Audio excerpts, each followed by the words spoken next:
La procrastination, c'est quand tu as tendance à repousser et encore repousser une tâche au point où tu n'as pas chance de la faire. Et ça, c'est pas de la flemme, c'est plus profond que ça. Ça, c'est le quotidien de plein de personnes. Donc c'est pour ça que dans cette vidéo, je vais te donner la méthode que moi-même j'utilise pour remédier à ça.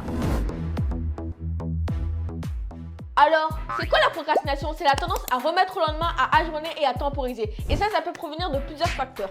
Peur du jugement, peur d'échec, peur de se lancer dans un projet trop ambitieux qu'on ne se sent pas capable de réaliser. On peut se sentir submergé par plein d'événements, trop de choses à faire, trop de trucs à penser, pas assez de temps. Donc notre cerveau, il ne sait pas par où commencer, il y a ça, il y a ça, il y a ça, il y a trop de choses. Et j'avoue, moi, ça m'est déjà arrivé de me retrouver dans cette situation-là.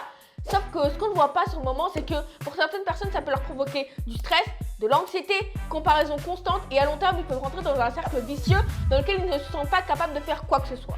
Et si tu as l'impression de tout le temps remettre au lendemain, j'ai peut-être une méthode qui pourra t'aider. Perso, moi, quand je procrastine, quand je suis dans cette phase de procrastination, je commence toujours par faire des tâches faciles, simples, qui ne me demandent pas beaucoup d'énergie, pas beaucoup de temps même, c'est 2, 3, 4 minutes, 10 minutes, 15 minutes. C'est des petites actions que moi je trouve faciles, que je trouve peut-être fun aussi. Et en fait, ça va me relancer dans le processus. Des fois, j'ai la flemme de faire du sport. Je me dis, bon, Emma, j'ai au moins une série de pompes. Et en fait, ça me prend 2 minutes et des fois, je me dis, mais pourquoi pas continuer? Et tu rentres dans ce processus. Donc vraiment, si des fois, tu as l'impression de procrastiner, de ne pas être efficace, commence à faire une petite action. Après, ensuite, cette procrastination peut venir d'un manque d'organisation. Tu as plein de tâches à faire, c'est pas par quoi commencer. Donc, je te conseille de prendre toutes ces tâches, de les mettre dans un agenda, mettre dans un calendrier, un emploi du temps. Tu les agences, tu les organises comme tu le souhaites. Tu commences par des tâches plus dures, plus longues, plus faciles, plus courtes, plus rapides, comme tu veux. Mais vraiment, il faut que tu agences tout ça parce que c'est vrai que quand on a beaucoup de tâches à faire, on ne sait pas par quoi commencer. Moi, ça m'arrive tout le temps vraiment. Quand j'ai plein de choses à faire, je ne sais pas. Donc du coup, je me dis, bon, ça, je vais essayer de le mettre là, ça, ici et ça.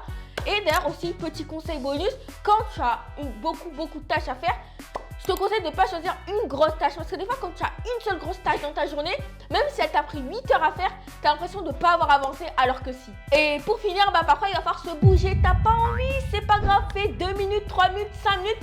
Juste histoire de te dire, au moins j'ai commencé. En fait, comme je t'ai dit au début, t'as pas besoin de faire des grosses actions. Même si tu avances un petit peu tous les jours, en fait, tu continues, tu avances. Et en fait, c'est ça l'essentiel. C'est pas de faire des grosses tâches aujourd'hui et après de plus en faire pendant 6 mois. Non, c'est de faire aujourd'hui, demain et petit à petit, tu reprends un rythme de productivité, de travail. Et en fait, c'est bon.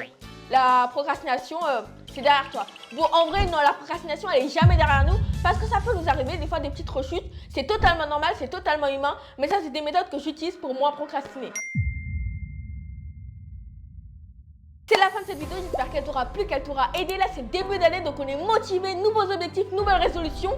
Mais quand la motivation commence à partir, la procrastination a souvent tendance à s'installer. Donc c'est pour ça que j'espère que cette vidéo pourra t'aider à mieux gérer cette phase de procrastination et à mieux repartir après pour tes objectifs et ton année. D'ailleurs là, c'est une méthode que je t'ai partagée, le fait de vraiment commencer petit et après petit à petit, tu reprends ton rythme. Mais pour certaines personnes, ils préfèrent utiliser la méthode de la grenouille Eat Frog, c'est-à-dire qu'ils mangent la grosse grenouille, enfin, ils la mangent pas, mais ils font la plus grosse tâche dès le début, dès le matin, pour ensuite être plus léger la journée. Donc peut-être que toi c'est une méthode qui te convient mieux. Dis-moi si t'es plutôt la team on commence doucement ou on y va fort dès le début. Dis-moi ton commentaire, abonne-toi si tu veux plus d'astuces et tu peux liker si ça t'a plu. Salut la team.